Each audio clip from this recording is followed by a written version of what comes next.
तर पुन्हा स्वागत आहे आणि लेक्चर क्रमांक 40 आहे आणि ते व्हेक्टर्सच्या लिनियर इंडिपेंडन्स बद्दल आहे। विशेषतः आपण कव्हर आज व्हेक्टर्सचे लिनियर कॉम्बिनेशन आणि व्हेक्टर्सचे लिनियर इंडिपेंडन्स करू।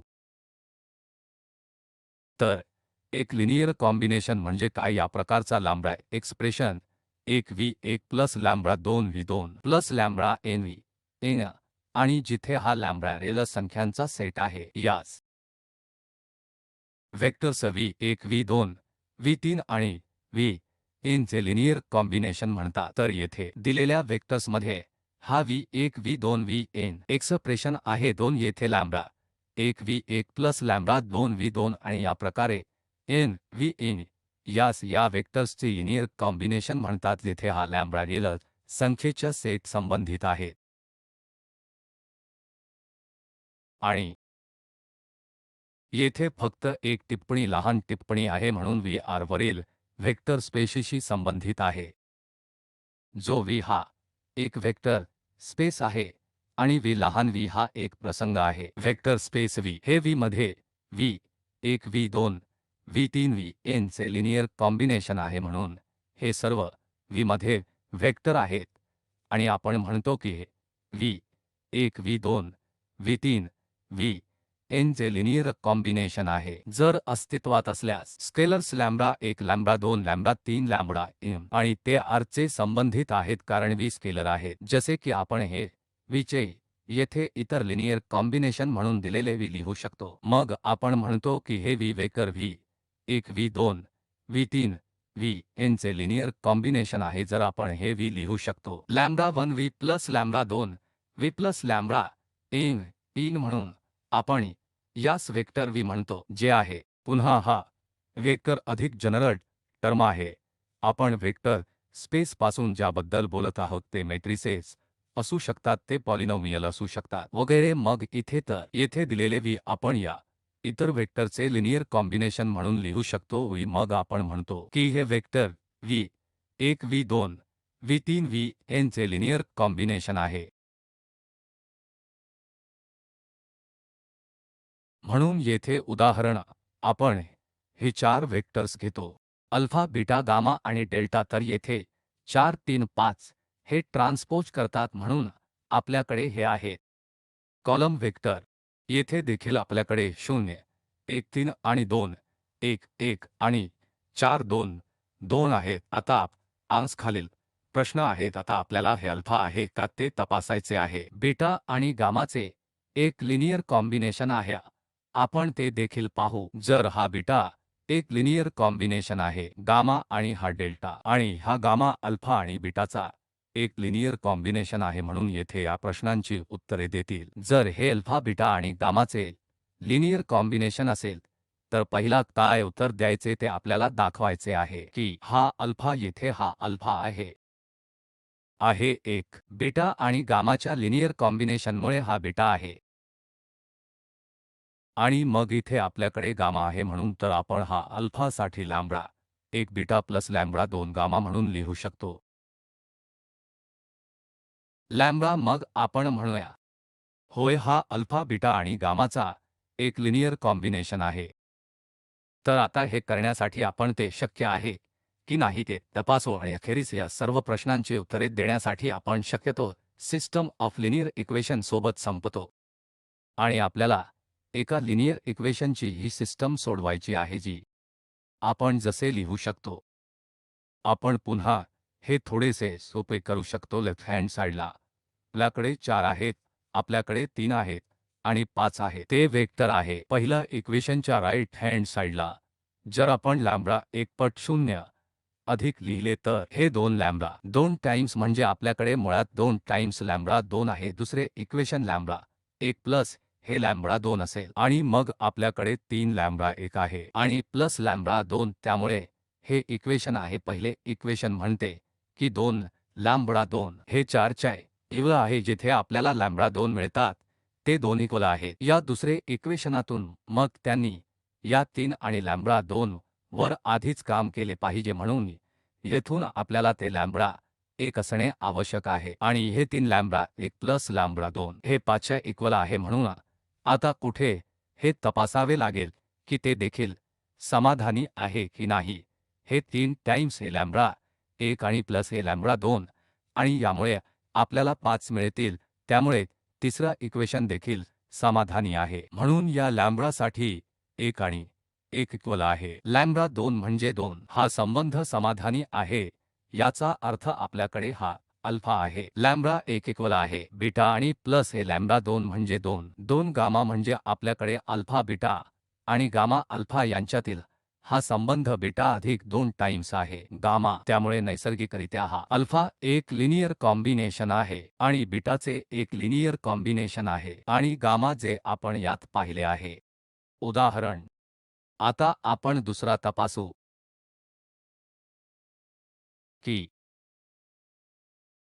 जर हे गामा आणि डेल्टाचे बीटा लिनियर कॉम्बिनेशन म्हणजे बीटा 0 1 3 म्हणजे हा वेक्टर बीटा आहे आणि नंतर लॅम्बडा 1 टाइम्स 2 1 1 आणि लॅम्बडा 2 टाइम्स 4 2 2 म्हणून आपल्याला हे तपासायचे आहे की असे लॅम्बडा एक्झिस्ट आहेत जेणेकरून आपण हा बीटा गामा आणि डेल्टाचे लिनियर कॉम्बिनेशन म्हणून लिहू शकतो की नाही। आणि आता तपासा हे आहे जर आपण येथे स्पष्ट आहोत फक्त पुन्हा टर्म्स ऑफ इक्वेशन लिहा पहिला इक्वेशन 2 लॅम्बडा 1 प्लस आहे हे 4 टाइम्स हे लॅम्बडा 2 शून्याच्या इक्वल आहे। दुसरा इक्वेशन लॅम्बडा 1 आहे 2 लॅम्बडा 2 1 च्या इक्वल असणे आवश्यक आहे आणि तिसरा इक्वेशन लॅम्बडा 1 प्लस 2 लॅम्बडा 2 आहे च्या इक्वल आहे 3। तर हे इक्वेशन 2 आणि 3 ते आपल्याला सांगतात की लॅम्बडा 1 प्लस 2 लॅम्बडा 2 1शी इक्वल आणि लॅम्बडा 1 अधिक 2 लॅम्बडा 2 म्हणजे 3 म्हणून इथे तेथे विसंगत आहे कारण लॅम्बडा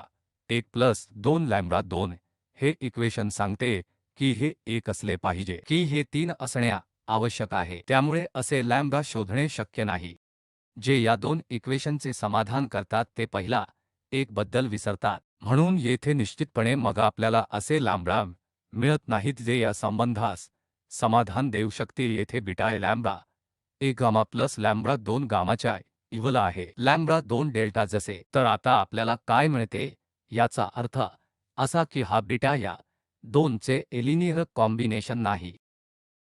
येथे घटक गामा आणि डेल्टा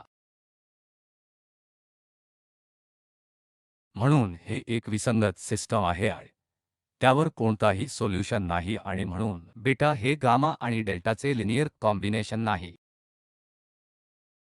आता येथे तिसरा गामाकडे येत आहे गामा अल्फा आणि बीटाचे एक लिनियर कॉम्बिनेशन आहे जे आपण या प्रकरणात पाहिले आहे की हा इथे अल्फा होता आणि मग आमच्याकडे बीटा होता आणि आपल्याकडे तो अल्फा आहे। हे बीटा आणि गामाचे एक लिनियर कॉम्बिनेशन आहे आणि हा संबंध अल्फा हा बीटा प्लस 2 गामाच्या इक्वल होता आणि आता आपण विचारत आहोत की गामा हे अल्फा आणि बीटाचे नैसर्गिकरित्या एक लिनियर कॉम्बिनेशन आहे का गामा हे अल्फा आणि बीटाचे एक लिनियर कॉम्बिनेशन आहे आणि कारण यात आपल्याला काहीही सिद्ध करण्याची गरज नाही। पहिल्या भागात आपण हा संबंध आधीच दाखवला आहे की अल्फा बीटा प्लस हे 2 गामाच्या इक्वल आहे आणि मग आपल्याकडे नैसर्गिकरित्या असे आहे की एक गामा अल्फा मायनस बीटाच्या अर्धा भागच्या इक्वल आहे। म्हणून हे गामा अल्फा आणि बीटाचे एक लिनियर कॉम्बिनेशन आहे जे क्षुल्लक आहे यामधील या समस्येचा एक भाग ठीक आहे। म्हणून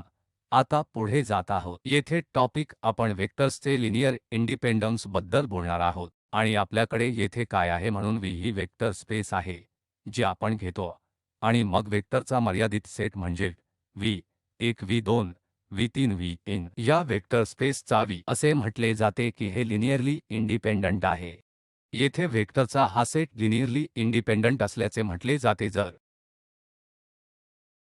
हा संबंध येथे lambda 1 V1 plus lambda 2 V2 आणि त्यामुळे लॅम्बडा n V n 0 च्या इक्वल आहे तर हे तेव्हाच शक्य आहे जेव्हा हे सर्व लॅम्बडा 0 असतील अन्यथा आपल्याकडे इतर कोणतेही लॅम्बडा नाहीचे 0 पर्यंत हे लिनियर कॉम्बिनेशन्स बनवू शकतात। त्यामुळे हे लॅम्बडा स्केलर आहेत त्यामुळे आता आपण या दिलेल्या वेक्टर्सची लिनियर इंडिपेंडन्स पुन्हा तपासू शकतो।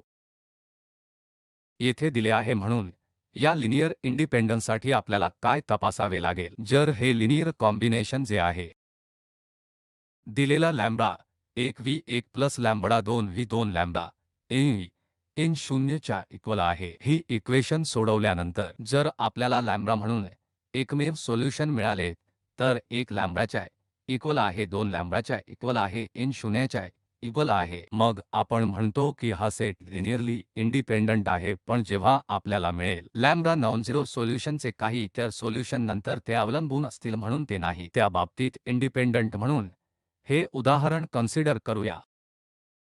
म्हणून येथे आपण हे 3 वेक्टर घेतले आहेत 1 1 0 0 1 मायनस 1 आणि हे तिसरा 0 0 1। त्यामुळे आपण आता कन्सिडर करू हे expression lambda 1 V 1 plus lambda 2 V 2 plus lambda 3 V 3 या 0 वेक्टरच्या इक्वल आहे। आणि आता येथून आपल्याला मुळात इक्वेशन मिळतील कारण आपल्याकडे हा लॅम्बडा आहे टाइम्स व्ही 1 म्हणजे 1 मायनस 1 0 येथे आपल्याकडे लॅम्बडा 2 इतर आहेत व्ही 2 मायनस 1 आणि नंतर आपल्याकडे हा लॅम्बडा 3 आहे 0 0 1 आणि राईट हँड साइडला 0 वेक्टर आहे। तर आता हे प्रत्येक कंपोनंटची तुलना करत आहे म्हणून पहिला इक्वेशन आपल्याला मिळेल लॅम्बडा 1 म्हणून हे 0 च्या इक्वल आहे जे आधीच लॅम्बडा 1 आहे येथे आणि हे 3 ऍड केल्यास लॅम्बडा 1 मिळेल। आपल्याला मायनस लॅम्बडा 1 प्लस लॅम्बडा 2 मिळेल आणि तिसरे आपल्याला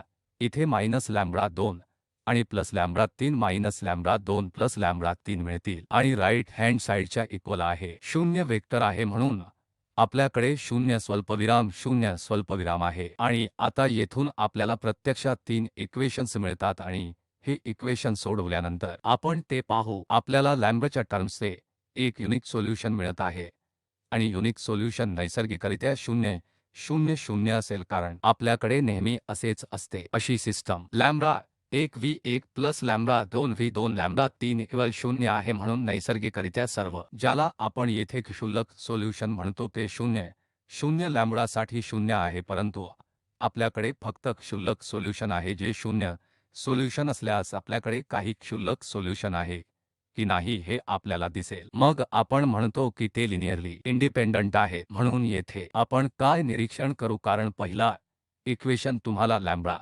1 0च्या इक्वल असल्याचे सांगते जेव्हा लॅम्बडा 1 0 लॅम्बडा 2 0च्या इक्वल असते जे दुसऱ्या इक्वेशनातून येते आणि तिसऱ्या इक्वेशनातून जेव्हा लॅम्बडा 2 0 मिळतात तेव्हा आपल्याला लॅम्बडा 3 देखील 0च्या इक्वल मिळतात। त्यामुळे आपल्याला इथे एक युनिक सोल्युशन मिळण्याची फक्त शक्यता आहे आणि आपण सुद्धा जनरलपणे आपण या ऑगमेंटेड मॅट्रिक्स स्वरूपात खाली येऊ आणि मग तिथून या रोला एक्लाउन करून आपण युनिक सोल्युशन मिळवत आहोत की नाही हे देखील आपण निरीक्षण करू शकतो। आता आपल्याला इंडेफिनेट अनेक सोल्युशन मिळत आहेत किंवा हे आहे हे नैसर्गिकरित्या कोणत्याही सोल्युशनची बाब असू शकत नाही कारण हे नेहमीच या होमोजेनियस इक्वेशनची एक सिस्टम असते ज्यात नेहमी किमान असते एक क्षुल्लक सोल्युशन। म्हणून येथे आपण हे वेक्टर लिनियरली इंडिपेंडंट आहेत पाहिले आहेत आणि आम्ही आता दुसरे उदाहरण तपासू जे सांगते की व्ही 1 म्हणजे 0 शी इक्वल स्वल्पविराम 0 व्ही 2 1 स्वल्पविराम 2 लिनियरली इंडिपेंडंट आहे आणि हे आहे जेव्हा क्षुल्लक काम तपासण्यासाठी आपल्याकडे असते हा 0 वेक्टर सेटमध्ये आहे कारण आपण नेहमी कन्सिडर करू शकतो ही समानता लॅम्बडा 1 0 0 लॅम्बडा ते 1 2 हे 0 0 च्या इक्वल आहेत आणि 0 वेक्टर असल्यामुळे मी येथे कोणताही लॅम्बडा घेऊ शकतो हे महत्त्वाचे नाही मी यासह कोणताही लॅम्बडा घेऊ शकतो आणि नंतर 0 व्हॅल्यू 2 आणि इक्वेशन 0 असल्याने आपण समाधानी राहू। आपल्याकडे आता येथे 0 वेक्टर आहे आणि मी कोणताही लॅम्बडा निवडू शकतो तरीही हा एक 0 वेक्टर असेल आणि 0 प्लस 0 वेक्टर 0 वेक्टर देईल त्यामुळे या रील नंबरच्या सेटमधून सर्व लॅम्बडा एकासाठी हे इक्वेशन समाधानी आहे आणि म्हणून आपल्याला नॉनझिरो सोल्युशन मिळत आहे आपला लॅम्बडा 0 नाही या प्रकरणात पण ते आपल्याला असीमपणे अनेक शक्यता मिळत आहेत जे येथे या शून्यात जोडत आहेत आणि म्हणून हा सेट आहे लिनियरली अवलंबून आहे त्यामुळे केव्हाही आपल्याकडे सेटमध्ये 0 वेक्टर समाविष्ट आहे तेव्हा या वेक्टरचे हे वेक्टर लिनियरली अवलंबून असतील, म्हणून हा शून्य संचातील व्हेक्टर्स पैकी एक आहे आणि नंतर सेट लिनियरली वर अवलंबून असणे आवश्यक आहे। आणि ह्या समस्या 3 आपण वेक्टर 1 1 1 आणि 1 1 0 1 0 1 यांचे परीक्षण करतो आणि आपल्याकडे 1 0 1 लिनियरली इंडिपेंडंट आहे। म्हणून आपण आता हे 4 वेक्टर घेतले आहेत आणि ते लिनियरली इंडिपेंडंट आहेत की ते लिनियरली डिपेंडंट आहेत हे आपल्याला तपासायचे आहे। तीच प्रक्रिया आपण आता कंटिन्यू ठेवणार आहोत, म्हणून आपण या लिनियर कॉम्बिनेशन येथे कन्सिडर करू आणि ते शून्यावर सेट केले जाईल। म्हणून आपल्याकडे lambda 1 v1 plus lambda 2 v2 plus lambda 3 v3 आहे, प्लस हे लॅम्बडा 4 v4 शून्याशी इक्वल आहे आणि हे सूचित करेल। म्हणून आता आपल्याला हे प्रश्न येथे बनवावे लागतील। एका लॅम्बडाला पहिला वेक्टरमध्ये येथे दुसरा वेक्टरमध्ये मल्टिप्लाय केला जाईल आणि असेच, आणि आपण आता ते शून्यावर सेट करू जेणेकरून यातून आपल्याला मिळेल इक्वेशन 3 इक्वेशन्स आहेत कारण येथे एक लॅम्बडा आहे, या 1 1 शून्याने गुणाकार केला जातो आणि लॅम्बडा 2 गुणिले आहे 1 0 0 लॅम्बडा 3 सह एका शून्याने गुणाकार केला जातो 0। आता हे 1 1 1 आहे, तर दुसरा 1 1 0 आहे, तिसरा 1 0 0 आहे आणि हा पहिला 1 0 1 आहे, तर हे आहेत। आणि आता राईट हँड साइडला पुन्हा हे शून्य वेक्टर, त्यामुळे येथून आपल्याला पहिला इक्वेशन मिळेल जसे lambda 1 plus lambda 2 plus lambda 3 plus lambda 4 हे शून्याशी इक्वल आहे, जे येथे पहिले इक्वेशन आहे। दुसरा लॅम्बडा 1 प्लस हे लॅम्बडा 2 आहे आणि येथे आता हे घटक शून्याशी इक्वल आहे आणि 4 इक्वल तिसरे इक्वेशन दिलेल्या लॅम्बडामधून एक लॅम्बडा असेल शून्याशी इक्वल आहे। म्हणून आपल्याकडे हे आहे, या लिनियर कॉम्बिनेशनातून 3 इक्वेशन बाहेर पडत आहेत कारण प्रत्येक वेक्टरमध्ये 3 घटक होते। म्हणून आता ही सिस्टम ऑफ इक्वेशन आहे जी आपल्याला लॅम्बडासाठी सोडवायची आहे। जनरल मार्ग हा नेहमी या ऑगमेंटेड मॅट्रिक्सच्या स्वरूपात लिहावा आणि नंतर हे करा, या रोच्या इक्लोन फॉर्मचे उच्चाटन किंवा रिड्यूस करा आणि तेथून परिस्थिती स्पष्ट होईल की आपल्याला युनिक सोल्यूशन मिळत आहे किंवा आम्हाला एक युनिक सोल्यूशन मिळत आहे। म्हणून सिस्टम ऑफ इक्वेशनसाठी आपण येथे लिहिले आहे हे ऑगमेंटेड मॅट्रिक्स, म्हणून हे कोइफिशियंट मॅट्रिक्स येथे 1 1 आणि 1 दुसऱ्या इक्वेशनातून आपल्याला 1 1 आणि 0 मिळेल, यामधून 0 आणि मध्यभागी हा शेवटचा कंपोनंट आपल्याकडे 0 असेल। राइट हँड साइडला 0 वेक्टर जे आपण येथे 0 वेक्टर ठेवले आहे आणि मग आपण ते इक्लोन फॉर्ममध्ये रिड्यूस करू शकतो, जे या प्रकरणात खूप सोपे आहे कारण हे पहिला रो दुसरा पासून आहे तशीच राहिला। आता आमचे ध्येय बनवणे आहे, हे 0 म्हणजे आपण सबट्रॅक्ट करू, रो क्रमांक 1 म्हणजे हे 1 आहे, 1 r मायनस असेल, क्षमस्व r2 r2 मायनस r1 होतील, म्हणून हे 0 आहे। येथे 0 मायनस 1 आणि 0 पुन्हा येथे सबट्रॅक्ट होईल, r3 वजा हे r पुन्हा एकदा, म्हणून येथे आपल्याला 0 मिळेल आणि हे मायनस 1 असेल, हे मायनस 1 0 0 म्हणून हे। आणि आता आपण रो क्रमांक 2 आणि 3 इंटरचेंज करू शकतो आणि आम्ही हे नक्की करू इक्लोन फॉर्म। म्हणून आता इक्लोन फॉर्म असल्याने रो कमी झालेल्या इक्लोन फॉर्ममध्ये आता आपण यामध्ये पाहू शकतो की आपल्याला कोणत्या प्रकारचे सोल्युशन मिळत आहे याकडे पाहताना या ठिकाणी, म्हणून हा मुख्य भाग आहे। तसेच आपल्याकडे दुसरा कॉलम मुख्य म्हणून आहे, तिसरा कॉलम नेहमी एक मुख्य असतो आणि चौथ्या कॉलममध्ये पायवोट नाही, हा पायवोट असू शकत नाही कारण तेथे त्याच्या डावीकडे एक नॉन झिरो क्वांटिटी आहे, तर इथेच म्हणून तर आपण त्याला म्हणतो। आणि जर तुम्हाला आमच्या मागील व्याख्यानांमधून आधीच आठवत असेल तर हे आहे लॅम्बडा 4 शी अनुरूप आणि ज्याला आपण फ्री व्हेरिएबल्स म्हणतो। या बाबतीत मुक्त व्हेरिएबल फक्त 1 आणि हे आश्रित व्हेरिएबल्स लॅम्बडा 1 लॅम्बडा 2 लॅम्बडा 3 आहेत, त्यामुळे हे एक फ्री व्हेरिएबल आहे। येथील सिस्टममधील सोल्यूशनमध्ये आपण नैसर्गिकरित्या अमर्यादपणे मिळत आहोत। आता सोल्यूशनच्या अनेक शक्यता आहेत आणि एकदा आपल्याकडे सोल्यूशनच्या असीम शक्यता आहेत की सिस्टम लिनियरली इंडिपेंडंट असू शकत नाही कारण आपल्याकडे लॅम्बडा एक युनिक सोल्युशन नाही। हे सर्व लॅम्बडा शून्याच्या इक्वल असणे म्हणजे या बाबतीत आपल्याकडे आहे आता इतकी बरीच सोल्युशन्स, असीमितपणे अनेक सोल्युशन्स आहेत, कारण लॅम्बडा 4 हे एक फ्री व्हेरिएबल आहे आणि आपल्याला हवी असलेली कोणतीही गोष्ट आपण निवडू शकतो म्हणजे लॅम्बडा 4 उदाहरणार्थ आपण 1 म्हणून घेतले आहे आणि मग या इक्वेशनातून आपण हे लॅम्बडा 3 मिळवू शकतो। दुसरे इक्वेशन लॅम्बडा 2 मायनस मधून मायनस 1 म्हणून आणि हे पहिले इक्वेशनातून आपण करू शकतो लॅम्बडा 1 मायनस 1 म्हणून मिळवा म्हणजे आपल्याला या निवडीसाठी मिळत आहे लॅम्बडा 4 इतर सर्व लॅम्बडा येथे लॅम्बडा 3 म्हणजे मायनस 1 लॅम्बडा 2 1 आणि लॅम्बडा 1 मायनस 1 आहे म्हणजे याचा अर्थ आपल्याला येथे हा संबंध मिळत आहे, त्यामुळे स्वाभाविकपणे ते डिपेंडंट आहेत, इंडिपेंडंट नाहीत आणि ते या संबंधासह एकमेकांवर डिपेंडंट आहेत म्हणून येथे दिलेला वेक्टरचा सेट लिनियरली आहे डिपेंडंट। तर दुसरी समस्या येथे आपण आता तपासू हा सेट 2 1 1 आणि 1 2 2 आणि 1 1 मग ते लिनियरली इंडिपेंडंट असो किंवा लिनियरली डिपेंडंट असो। म्हणून फक्त आधीच्या गोष्टीकडे परत जाणे आपल्याकडे एक समान समस्या आहे म्हणून आपल्याकडे येथे 4 वेक्टर होते आणि आपले ऑगमेंटेड मॅट्रिक्समध्ये हे कॉलम होते, येथे सर्व वेक्टर येथे स्तंभ होते 1 1 हे 1 होते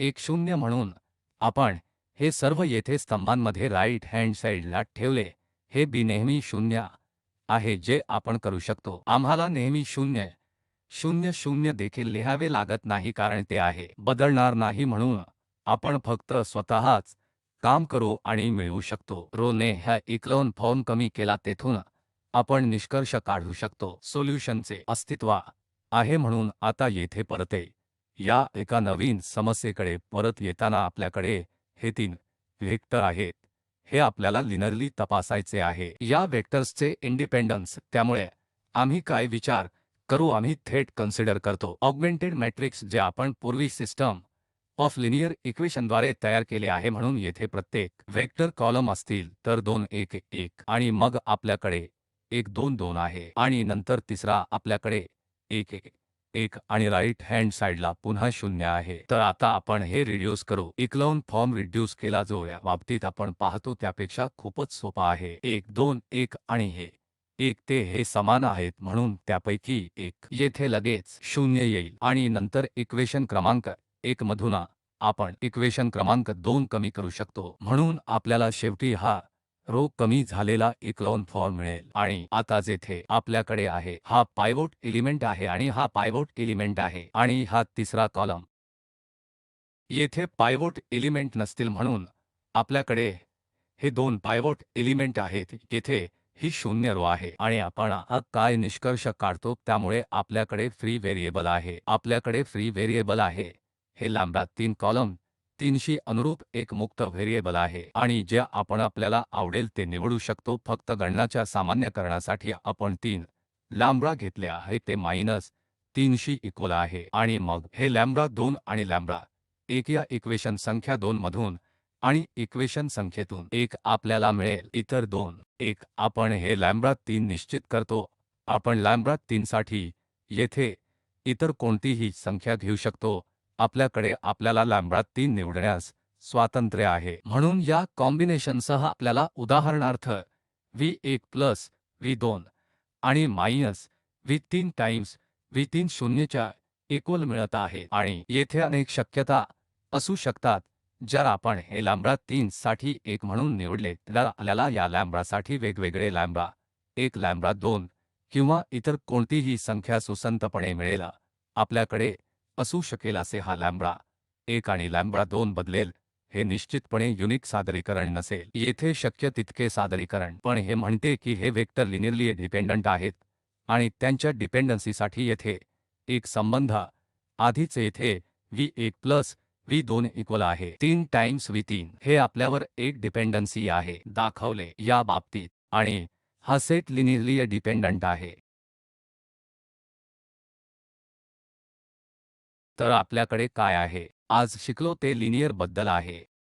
वेक्टर्सचे इंडिपेंडन्स हा पुन्हा एक अतिशय महत्त्वाचा टॉपिक आहे। वेक्टर स्पेसेसचा विचार करताना जे पुढील लेक्चरमध्ये आपली चर्चा कंटिन्यू राहील आणि vector lambda 1 v1 plus lambda 2 v2 plus lambda n चे हे लिनियर कॉम्बिनेशन शून्याशी इक्वल आहे, जे महत्त्वाचे आहे. जर आपण या इक्वेशनातून जर आपण मिळते युनिक सोल्यूशन जसे लॅम्बडा 1 लॅम्बडा 2 इक्वल लॅम्बडा 3 समान लॅम्बडा n इक्वल 0 आहे, म्हणून आपण हा सेट म्हणतो लिनियरली इंडिपेंडंट आहे.